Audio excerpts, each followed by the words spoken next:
ওনারা জুলাই সনদ আদেশ বা হচ্ছে যে ওনারা যেগুলো হচ্ছে যে ঐক্যমত হয়েছেন সেগুলোতে মানে সেগুলো করবেন, যে নির্বাচিত হলে যেগুলো হন নাই সেগুলো করবেন না। তো জুলাই রাশিদ খান একটা পয়েন্ট বলেছেন যে নোট অফ এই জুলাই সনদ থেকে নোট অফ ডিসেন্ট যে উঠে গেল, এইটা তার ধারণা জামাতের পরামর্শে অন্তর্বর্তীকালীন সরকার সেটা তুলে দিয়েছে। এখন সবই তো ধারণা, তো আপনি করতে পারেন, যে কেউ করতে পারেন, বেসিস থাকুক না, আর না তার থাকুক। আমার ধারণার না, চেয়ে রাশিদ না, খানের ধারণা কিন্তু গুরুত্বপূর্ণ এই অর্থে তার স্বাক্ষর আছে এবং তিনি জুলাই ঐক্যমত্য কমিশনে তিনি ছিলেন। ধারণা তো আমি বললাম তো, ধারণা অধিকাংশ কোরআন শরীফ এটা আয়াত আছে, অধিকাংশ ধারণা ভুল হয়। কারণ হচ্ছে যে আপনার কাছে তো ইনফরমেশন নাই, আপনি ধারণা করতেছেন। ইনফরমেশন থাকলে তো আপনার তথ্যের আলোকে কথা বলতেন। আমি বলি তো এখন ডক্টর রাশিদ খান কিন্তু তার ধারণার মধ্যে নেই, তিনি তথ্য প্রমাণ দিয়ে বলেছেন।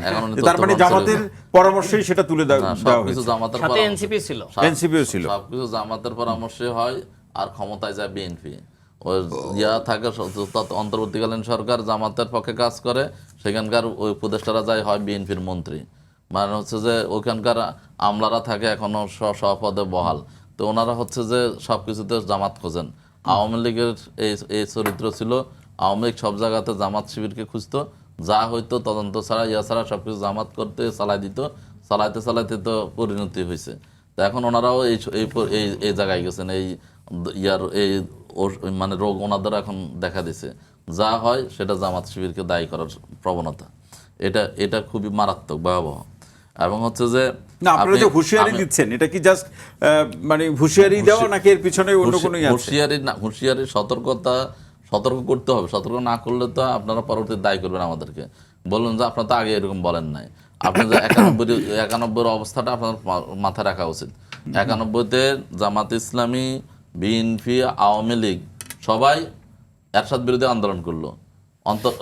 মানে সরকারের অধীনে এই শাসকের অধীনে নির্বাচন সুষ্ঠু হবে না এবং কেয়ারটেকার সরকার লাগবে, আন্দোলন করলো। আন্দোলন করার পরে বিএনপি 140 আসন পেল, জামাত 18 আসন পেল। জামাত আওয়ামী লীগ প্রস্তাব দিল যে 8টা মন্ত্রণালয় দিবে এবং হচ্ছে যে মানে শেখ হাসিনা তার রাষ্ট্রপতি নির্বাচনের সময় এখন গোলাম আজম মরকজুদ্দিরা অনেক গালি দেয়, কিন্তু তার পা ধরে সালাম করার জন্য লোকজন পাঠায়, সব সমর্থন চাইলেন। কিন্তু জামাত ইসলামী সে জায়গায় গেলেন না, নিঃশর্ত সমর্থন দিলেন বিএনপিকে। বিএনপি সরকার গঠন করলো। 91 সাথে এই যে 26-এর নির্বাচনের কি দেখছেন? মিল আছে, মিলটা এই জায়গায় মিল আছে হচ্ছে যে সেই সময় জামাত ইসলামী নিঃশর্ত সমর্থন দিয়ে বিএনপি সরকার গঠন করার সুযোগ দিল।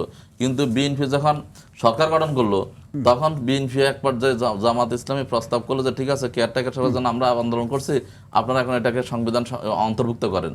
কিন্তু তখনকার আমাদের প্রধানমন্ত্রী তিনি বললেন, বিএনপি নেত্রী তিনি বললেন যে আসলে বাংলাদেশের শিশু এবং পাগল ছাড়া কোনো লোক কি নাই, নিরপেক্ষ নাই, এটা সম্ভব না, আর সরকারের অধীনে নির্বাচন হবে। কিন্তু তখন জামাত বললো যে যদি আপনারা যে এই পথে হাঁটেন তাহলে আমরা কিন্তু আপনাদের সাথে থাকতে পারবো না। আমাদের অঙ্গীকার, আমরা যে জন্য আন্দোলন করেছি সেইটার জন্য আমাদেরকে রাজপথে যেতে হবে, আপনাদেরকে রাজপথে পাঠায়েন না। এই সুযোগ আওয়ামী লীগ নেবে, আওয়ামী লীগ ক্ষমতায় আসবে, কিন্তু আপনারা তখন আমাদেরকে দায়ী করবেন। অনেকভাবে বোঝানোর চেষ্টা করলেন, কিন্তু তারা বুঝলেন না, গো ধরলেন এবং শেষ পর্যন্ত তখন জামাত ইসলামী সংসদ থেকে পদত্যাগ করে রাজপথে চলে গেলেন, আন্দোলন গড়ে তুললেন। তখন আওয়ামী লীগ প্রথমে একমত ছিল না, কিন্তু যখন দেখছে উপায় নাই, তখন আওয়ামী লীগ কি আন্দোলন শুরু করলো এবং পরবর্তীতে বিএনপি কিন্তু সেই একতরফা নির্বাচন দিয়েছে। বিএনপির ইতিহাসে সবচেয়ে কালো অধ্যায় কিন্তু 2টা নির্বাচন সরকার হয়েছে এবং সংবিধান সংশোধন করে কেয়ারটেকার সরকার আনতে হয়েছে।